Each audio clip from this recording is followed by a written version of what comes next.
PR Aravind തുടരുന്നുണ്ട് വിവരങ്ങൾ നൽകാനായി. അരവിന്ദ്, വീണ്ടും നമുക്ക് ഈ യാത്രയുടെ വിശദാംശങ്ങളിലേക്ക് തന്നെ കടക്കാം. ഈ യാത്ര തുടങ്ങുന്ന ആ ദിവസം തന്നെ അരവിന്ദ് പട്നയിൽ എത്തിയിട്ടുണ്ടായിരുന്നു. യാത്രയ്ക്കൊപ്പം ചേർന്ന ഒരു വ്യക്തി കൂടിയാണ് അരവിന്ദ്. ഈ 16 ദിവസങ്ങൾ പൂർത്തിയാകുമ്പോൾ, അവസാന ദിനത്തിലേക്ക് എത്തിയിരിക്കുമ്പോൾ അരവിന്ദിന് എന്താണ് തോന്നുന്നത്? ഈ ഒരു യാത്ര വരുന്ന തെരഞ്ഞെടുപ്പിൽ എത്രത്തോളം കോൺഗ്രസിന്, ഇന്ത്യ സഖ്യത്തിന് മുതൽക്കൂട്ടാകുമെന്ന്?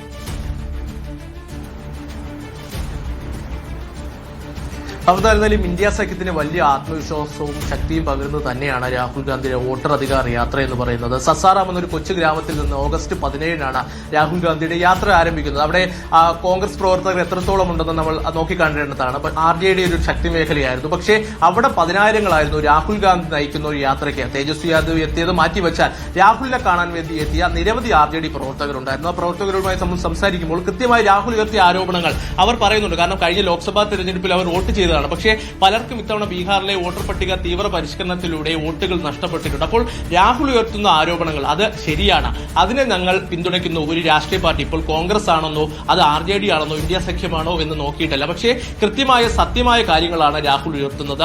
അതിനെ പിന്തുണയ്ക്കുന്നത് തന്നെയാണ് അവിടെ എത്തിയിരുന്ന ഓരോ പ്രവർത്തകരും വ്യക്തമാക്കുന്നത്. അതിന് പിന്നീട് ഓരോ ഗ്രാമങ്ങളിൽ നിന്ന് നഗരമേഖലകളിലെത്തി അവിടെ നിന്ന് ഇപ്പോൾ പട്ട വരെ യാത്ര എത്തി നിൽക്കുകയാണ്. 16 ദിവസവും രാഹുലിന് വലിയ ജനപിന്തുണ ലഭിച്ചിരുന്നു. ഓരോ ദിവസവും ഈ ജനപിന്തുണ വർദ്ധിക്കുന്ന കാഴ്ച. ആദ്യ 4 ദിവസം നമ്മൾ യാത്രയുടെ ഭാഗമായിരുന്നു. അന്നെല്ലാം വലിയ ജനപിന്തുണ രാഹുലിന് ലഭിച്ചിരുന്നു. ഗ്രാമമേഖലയിലൂടെയുള്ള യാത്രയിലായിരുന്നു ഞാൻ കൂടുതൽ ഇതിൽ പങ്കാളിയായിരുന്നു. അപ്പോൾ കൃത്യമായ ഒരു പിന്തുണ രാഹുലിന് ഗ്രാമങ്ങളിൽ എങ്ങനെ ലഭിച്ചോ അതുപോലെ തന്നെയാണ് നഗരമേഖലകളിൽ ലഭിക്കുന്നത്. കൃത്യമായി രാഹുൽ ഉയർത്തിയ ആരോപണങ്ങൾ അത് ജനങ്ങൾ ഏറ്റെടുത്തു എന്ന് തന്നെയാണ് നമ്മൾ മനസ്സിലാക്കേണ്ടത്. കാരണം രാഹുലിന്റെ യാത്ര പോകുന്ന, ഇപ്പോൾ യാത്രയ്ക്കൊപ്പം നിരവധി ജനങ്ങൾ പോകുന്ന കാര്യം മാറ്റിവെച്ചാലും ഈ രാഹുലിനെ കാണാനും രാഹുലിന് വേണ്ടി മുദ്രാവാക്യങ്ങൾ ഉയർത്തുവാനും വീടുകളിലും ടെറസിലും അതുപോലെ തന്നെ റോഡിലും കാത്തു നിൽക്കുന്ന ആയിരങ്ങളുണ്ട്. അവർ കൃത്യമായി രാഹുലിനോട് ഇക്കാര്യങ്ങൾ പറയുന്നുണ്ട്. വാഹനം നിർത്തി രാഹുൽ അവരുമായി സംസാരിക്കുന്നുണ്ട്. അവരുടെ ആശയക്കുഴപ്പങ്ങളും അവരുടെ ദുഃഖങ്ങളും രാഹുൽ കേട്ടിരുന്നു. അപ്പോൾ കൃത്യമായി എന്തൊക്കെയാണ് നടക്കുന്നത്, കൃത്യമായി എന്താണ് ഈ രാജ്യത്ത് നടന്നുകൊണ്ടിരിക്കുന്നത്, തെരഞ്ഞെടുപ്പിൽ എന്തൊക്കെ തരത്തിലുള്ള കൃത്രിമത്വം നടക്കുന്നുവെന്ന്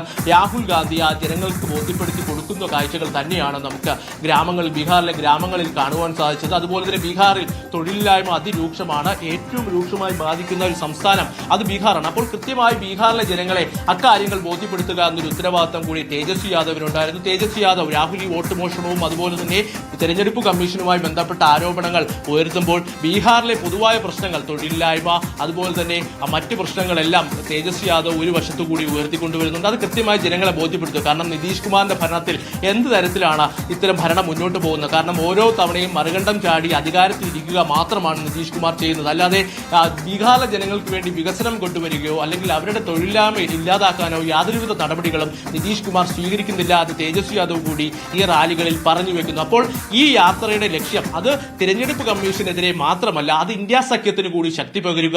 വരുന്ന നിയമസഭാ തെരഞ്ഞെടുപ്പുകളിൽ ഇന്ത്യ സഖ്യത്തിനെ ബീഹാറിൽ ഒരു ഭരണത്തിലേക്ക് എത്തിക്കുക എന്നതുകൂടി ലക്ഷ്യം വെച്ചുകൊണ്ട് തന്നെയാണ് രാഹുൽ ഗാന്ധിയും അതുപോലെ തന്നെ തേജസ്വി യാദവും മുന്നോട്ട് പോകുന്നത്. കൃത്യമായ പ്രഖ്യാപനങ്ങൾ തേജസ്വി യാദവ് ഓരോ റാലികളിലും ഓരോ വേദികളിലും നടത്തുന്നു. അപ്പോൾ കൃത്യമായ ലക്ഷ്യം ഇന്ത്യ സഖ്യം റാലികളിലൂടെയും അതുപോലെ തന്നെ രാഹുലിന്റെ ഈ വോട്ടർ അധികാർ യാത്രയിലൂടെയും ലക്ഷ്യം വെച്ചിരുന്നു. കാരണം തേജസ്വി യാദവിനും രാഹുലിനും പുറമെ CPIML general secretary Dipankar Bhattacharya ഈ യാത്രയിലുടനീളം ഈ 16 ദിവസവും അദ്ദേഹം ഭാഗമായിരുന്നു. ഈ ലോക്സഭാ തെരഞ്ഞെടുപ്പിന്റെ കണക്കുകൾ പരിശോധിച്ചാൽ ഇടതുപക്ഷം ശക്തമായ ഒരു പ്രകടനം ബീഹാറിൽ കാഴ്ചവെച്ചിരുന്നു. നിരവധി സീറ്റുകൾ, ഏകദേശം 3 മുതൽ 5 സീറ്റ് വരെ ആണ് ലോക്സഭാ തെരഞ്ഞെടുപ്പിൽ CPIML വിജയിച്ചത്. അപ്പോൾ കൃത്യമായി ഇടതുപക്ഷത്തിന് ശക്തമായ ഒരു പ്രകടനം വരുന്ന നിയമസഭാ തെരഞ്ഞെടുപ്പിൽ ബീഹാറിൽ കാഴ്ചവെക്കാനുണ്ട്. അപ്പോൾ കൃത്യമായി ഇടതുപക്ഷ പ്രവർത്തകരെ കൂടി അണിനിരത്തിക്കൊണ്ട് തന്നെയാണ് രാഹുലിന്റെ വോട്ടറധികാർ യാത്ര മുന്നോട്ട് പോകുന്നത്. പ്രതിപക്ഷ പാർട്ടികളെയും പ്രതിപക്ഷത്തിലെ പ്രവർത്തകരെ അടക്കം ഒപ്പം നിർത്തിക്കൊണ്ട് രാഹുലിന്റെ വോട്ടറധികാർ അരവിന്ദ് സൂചിപ്പിച്ചതുപോലെ കഴിഞ്ഞ തെരഞ്ഞെടുപ്പുകൾക്ക് ശേഷം ഇന്ത്യ സഖ്യത്തിൽ ഉടലെടുത്ത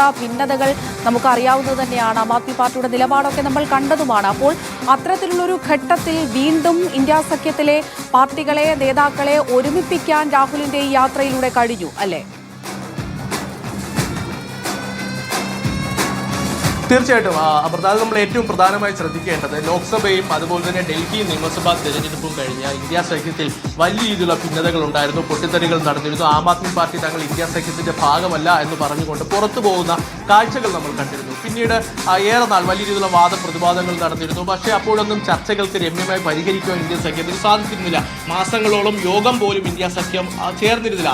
ഇതിന് പിന്നാലെയാണ് രാഹുൽ കൃത്യമായ തെളിവുകളുമായി ഒരു ആരോപണവുമായി രംഗത്ത് വരുന്നത്. തെരഞ്ഞെടുപ്പ് കമ്മീഷനെതിരായുള്ള തെളിവുകൾ രാഹുൽ ഗാന്ധി നിരത്തുന്നത്. ആ തെളിവുകൾ ശരിയെന്ന് തന്നെയാണ് തെരഞ്ഞെടുപ്പ് മറ്റ് പ്രതിപക്ഷ പാർട്ടികൾ ഒന്നടങ്കം വ്യക്തമാക്കുകയും അത് രാഹുലിനൊപ്പം അവർ നിൽക്കുവാൻ വേണ്ടിയുള്ള കാരണമാവുകയും ചെയ്തു. ഡൽഹിയിൽ ഈ വോട്ടർ അധികാർ യാത്രയ്ക്ക് മുൻപായി തന്നെ വർഷകാല സമ്മേളനം പാർലമെന്റിൽ നടന്നിരുന്നു. ആ പാർലമെന്റ് സമ്മേളന വേദിയിൽ എത്രത്തോളം പ്രതിഷേധം ഒറ്റക്കെട്ടായി പ്രതിപക്ഷം ഉയർത്തിയത് നമ്മൾ കണ്ടതാണ്. പിന്നീട് ഇവിടെ തെരഞ്ഞെടുപ്പ് കമ്മീഷനിലേക്ക് ഒരു മാർച്ചെല്ലാം പ്രതിപക്ഷ പാർട്ടികൾ സംഘടിപ്പിച്ചിരുന്നു. പക്ഷേ ആ സംഘടിപ്പിച്ച പ്രതിഷേധ മാർച്ചുമായി മുന്നോട്ട് പോകാൻ പോലീസ് അനുവദിച്ചിരുന്നില്ല. പക്ഷേ ആം ആദ്മി പാർട്ടിയും അതുപോലെ തന്നെ ഇന്ത്യ സഖ്യത്തിൽ നിന്ന് അകൽച്ചയിലുണ്ടായിരുന്ന മറ്റ് പ്രതിപക്ഷ പാർട്ടികളെല്ലാം ഒറ്റക്കെട്ടായി അന്നത്തെ സമരത്തിൽ പങ്കാളികളായിരുന്നു. തൃണമൂൽ കോൺഗ്രസ് അടക്കം നിരവധി യോഗങ്ങളിൽ നിന്ന് വിട്ടുനിന്നിരുന്നു. അത് ആ രാഹുലുമായി ബന്ധപ്പെട്ട ചില അസ്വാരസ്യങ്ങളായിരുന്നു എന്നതായിരുന്നു പാർട്ടി വൃത്തങ്ങൾ സൂചിപ്പിക്കുന്നത്. പക്ഷേ അത്തരം അഭിപ്രായ വ്യത്യാസങ്ങൾ മറന്നുകൊണ്ട് ഒറ്റക്കെട്ടായി ഒരുമിച്ചുകൊണ്ട് തന്നെ ഇന്ത്യ സഖ്യം മുന്നോട്ട് പോകുന്ന കാഴ്ചകളായിരുന്നു ഡൽഹിയിലും അതുപോലെ തന്നെ ബീഹാറിലും നമുക്ക് കാണുവാൻ സാധിച്ചത്. തൃണമൂൽ കോൺഗ്രസിന്റെ പ്രതിനിധികൾ അടക്കം ഇന്നത്തെ വോട്ടർ അധികാർ യാത്ര സമാപന റാലികളിലേക്ക് എത്തിയിട്ടുണ്ട്. അപ്പോൾ കൃത്യമായി ഇന്ത്യ സഖ്യം ഒറ്റക്കെട്ടെന്ന സന്ദേശം കൂടിയാണ്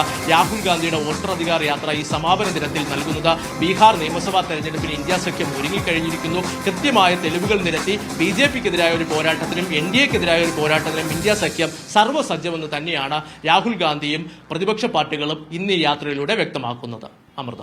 ശരി, PR അരവിന്ദാണ് വിവരങ്ങൾ നൽകിക്കൊണ്ടിരിക്കുന്നത്. ഏതായാലും ഈ യാത്രയുടെ ജനസ്വീകാര്യത, ആ ഒരു വിജയം അത് വരും തെരഞ്ഞെടുപ്പിലും പ്രതിഫലിക്കും എന്നുള്ള ഒരു പ്രതീക്ഷയിൽ തന്നെയാണ് ഇന്ത്യ സഖ്യമുള്ളത്. ഇപ്പോൾ അംബേദ്കർ പാർക്കിലേക്ക് രാഹുൽ ഗാന്ധിയുടെ യാത്ര നീങ്ങിക്കൊണ്ടിരിക്കുകയാണ്. ഉച്ചയോടുകൂടി സമാപന സമ്മേളനം ആരംഭിക്കുമെന്നാണ് കരുതുന്നത്.